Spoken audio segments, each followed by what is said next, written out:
SBA ਦੇ ਨਾਲ ਸੰਬੰਧਿਤ ਖਬਰ ਆ ਰਹੀ ਆ। ਐਸਬੀਏ ਦੇ ਲੋਨਸ ਨੂੰ ਲੈ ਕੇ ਹਰਜੋਤ ਸਿੰਘ ਜੀ ਹੁਣ ਇੱਕ ਨਵਾਂ ਟ੍ਰੈਂਡ ਚੱਲ ਰਿਹਾ ਆ, ਜਿੱਥੇ ਖਾਸ ਕਰਕੇ ਜਿਹੜੇ ਮਿਨੇਸੋਟਾ ਦੇ ਵਿੱਚ ਹੋਏ ਫਰਾਡ ਤੋਂ ਬਾਅਦ 'ਚ ਇਹ ਚਰਚਾ ਤੇ ਇਹ ਜਿਹੜੀ ਗੱਲਾਂ ਆ ਉਹ ਸਾਹਮਣੇ ਆ ਰਹੀਆਂ ਵੀ ਇਹ ਕੀ ਚੱਕਰ ਆ ਵੀ ਹਰ ਇੱਕ ਸੂਬੇ ਦੇ ਵਿੱਚ ਬਹੁਤ ਸਾਰੇ ਜਿਹੜੇ ਸਕਰੀਨਸ਼ਾਟ ਆ ਐਸਬੀਏ ਦੇ 7A ਲੋਨਸ ਦੇ ਉਹ ਸ਼ੇਅਰ ਕੀਤੇ ਜਾ ਰਹੇ ਆ, ਜਿਸ ਵਿੱਚ ਕਹਿ ਰਹੇ ਆ ਵੀ ਇਹ ਤਾਂ ਭਾਰਤੀ ਮੂਲ ਦੇ ਲੋਕਾਂ ਨੂੰ ਜਾਂ ਹੋਰ ਇਮੀਗ੍ਰੈਂਟਸ ਨੂੰ 5-5 ਮਿਲੀਅਨ ਦੇ ਜਿਹੜੇ ਲੋਨ ਆ ਉਹ ਦਿੱਤੇ ਹੋਏ ਆ, ਤੇ ਬਾਕੀਆਂ ਦੇ ਨਾਲ ਉਹ ਇਹ ਹੁਣ ਕਥਿਤ ਤੌਰ ਤੇ ਦਾਅਵਾ ਕਰ ਰਹੇ ਆ ਵੀ ਜਿਹੜੇ ਅਮਰੀਕਨਸ ਆ ਜਾਂ ਵਾਈਟਸ ਆ ਉਹਨਾਂ ਦੇ ਨਾਲ ਉਹਨਾਂ ਨੂੰ ਪਿੱਛੇ ਜਿਹੜਾ ਉਹ ਰੱਖਿਆ ਜਿਹੜਾ ਉਹ ਜਾ ਰਿਹਾ ਆ। ਅੱਜ ਜਿਹੜੇ ਐਸਬੀਏ ਦੀ ਐਡਮਿਨਿਸਟ੍ਰੇਟਰ ਕੈਲੀ ਲੌਫਲਰ, ਜਿਹੜੇ ਇੱਕ ਟਾਈਮ ਦੇ ਉੱਤੇ ਸੈਨੇਟਰ ਵੀ ਰਹੇ ਆ, ਉਹ ਹੁਣ ਐਸਬੀਏ ਨੂੰ ਰਨ ਕਰਦੇ ਆ, ਤੇ ਉਹਨਾਂ ਨੇ ਤਕਰੀਬਨ 7,000 ਮਿਨੇਸੋਟਾ ਦੇ ਜਿਹੜੇ ਬੋਰੋਵਰਸ ਆ, ਕੰਪਨੀਆਂ ਜਾਂ ਬਿਜ਼ਨਸਿਸ ਆ ਜਿਨ੍ਹਾਂ ਨੂੰ ਐਸਬੀਏ ਦੇ ਲੋਨਸ ਮਿਲੇ ਹੋਏ ਆ, ਉਹਨਾਂ ਬੋਰੋਵਰਸ ਨੂੰ ਸਸਪੈਂਡ ਕਰ ਦਿੱਤਾ ਆ, ਇਹ ਕਹਿ ਕੇ ਵੀ ਭਾਈ ਇਸ ਦੇ ਵਿੱਚ ਫਰਾਡ ਹੋਇਆ ਹੋ ਸਕਦਾ ਆ। ਸੋ ਐਸਬੀਏ ਦੇ ਦੁਆਰਾ ਇਹ ਜਿਹੜੀ ਚੀਜ਼ ਆ ਉਹ ਹੁਣ ਕਰ ਦਿੱਤੀ ਗਈ ਆ। ਲੌਫਲਰ ਨੇ ਐਸਬੀਏ ਦੇ ਬਾਬਤ ਕਿਹਾ ਵੀ ਪਿਛਲੇ ਹਫਤੇ ਉਹਨਾਂ ਨੇ ਹਜ਼ਾਰਾਂ ਹੀ potential fraudulent paycheck protection programme,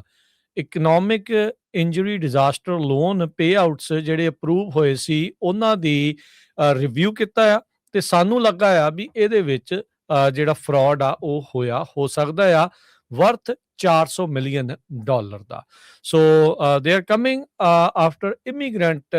businesses. ਇਹ ਵਕਤ ਜਿਹੜਾ ਆ ਇਸ ਪਾਸੇ ਵੱਲ ਨੂੰ ਲੱਗਦਾ ਵੀ ਪੈੜ ਹੌਲੀ ਹੌਲੀ ਜਿਹੜਾ ਉਹ ਪੁੱਟ ਰਿਹਾ ਹੈਗਾ ਆ। ਸੋ ਕਈਆਂ ਨੇ ਜਿਨ੍ਹਾਂ ਨੇ ਫਰਾਡ ਕੀਤਾ, ਜਿਹੜੇ ਸਹੀ ਚੱਲਦੇ ਆ ਹਰਜੋਤ ਸਿੰਘ 90% ਸਮਾਲ ਬਿਜ਼ਨਸਿਸ ਦੇ ਕਰਕੇ ਯੂਐਸ ਦੀ ਇਕਨੋਮੀ ਜਿਹੜੀ ਉਹ ਚੱਲਦੀ ਆ, ਜਿਨ੍ਹਾਂ ਵਿੱਚ ਜਿਹੜੀ ਇਮੀਗ੍ਰੈਂਟ ਕਮਿਊਨਿਟੀ ਦਾ ਬਹੁਤ ਵੱਡਾ ਯੋਗਦਾਨ ਆ ਇਹਨਾਂ ਸਮਾਲ ਬਿਜ਼ਨਸਿਸ ਨੂੰ ਰਨ ਕਰਨ ਦੇ ਲਈ। ਜੀ ਉਹਨਾਂ ਦੇ ਵਿੱਚੋਂ ਕੁਝ % ਲੋਕਾਂ ਨੇ ਹੁਣ ਹੇਰਾਫੇਰੀਆਂ ਜਾਂ ਧੋਖਾਧੜੀ ਜਿਹੜੀਆਂ ਉਹ ਕੀਤੀਆਂ ਆ, ਉਹਦੇ ਕਰਕੇ ਬਾਕੀ ਸਾਰਿਆਂ ਦੇ ਉੱਤੇ ਵੀ ਤਲਵਾਰ ਜਿਹੜੀ ਆ ਉਹ ਇਸ ਟਾਈਮ ਲਟਕ ਰਹੀ ਆ, ਜਾਂ ਕਹਿ ਲਓ ਵੀ ਉਹ ਨਿਸ਼ਾਨੇ ਅਧੀਨ ਆ ਸਕਦੇ ਨੇ।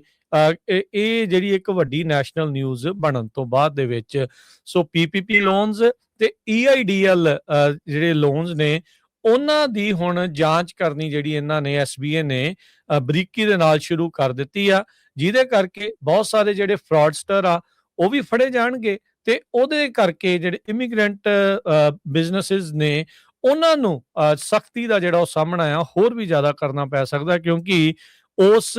ਖੇਮੇ ਚੋਂ ਇਹ ਆਵਾਜ਼ ਉੱਠਣੀ ਸ਼ੁਰੂ ਹੋ ਚੁੱਕੀ ਆ ਵੀ ਗੋਰਿਆਂ ਨੂੰ ਛੱਡ ਕੇ, ਵਾਈਟਸ ਨੂੰ ਛੱਡ ਕੇ, ਅਮਰੀਕਨਸ ਨੂੰ ਛੱਡ ਕੇ ਕਹਿੰਦੇ ਆ ਵੀ ਤੁਸੀਂ ਇਹ ਕੀ ਚੱਕਰ ਆ ਵੀ ਇਮੀਗ੍ਰੈਂਟਸ ਨੂੰ ਤੁਸੀਂ $5-5 ਮਿਲੀਅਨ ਦੇ ਜਿਹੜੇ ਲੋਨ ਆ ਉਹ ਦੇਈ ਜਾ ਰਹੇ ਆ। ਸੋ ਅੱਜ ਐਸਬੀਏ ਨੇ ਵੀ ਇਹ ਐਕਸ਼ਨ ਲੈਂਦੇ ਹੋਏ ਮਿਨੇਸੋਟਾ ਦੇ ਜਿਹੜੇ ਤਕਰੀਬਨ 7,000 ਬੋਰੋਵਰਸ ਆ ਉਹਨਾਂ ਨੂੰ ਸਸਪੈਂਡ ਕਰ ਦਿੱਤਾ ਹੈਗਾ ਆ, ਤੇ $400 ਮਿਲੀਅਨ ਦਾ ਫਰਾਡ ਮਿਨੇਸੋਟਾ ਦੇ ਵਿੱਚ ਕੱਲੇ ਪੀਪੀਪੀ ਤੇ EIDL ਜਿਹੜੀਆਂ ਪੇ ਆਊਟਸ ਆ ਉਹਦੇ ਵਿੱਚ ਉਹਨਾਂ ਨੂੰ ਖਦਸ਼ਾ ਜਿਹੜਾ ਉਹ ਲੱਗ ਰਿਹਾ ਹੈਗਾ ਆ।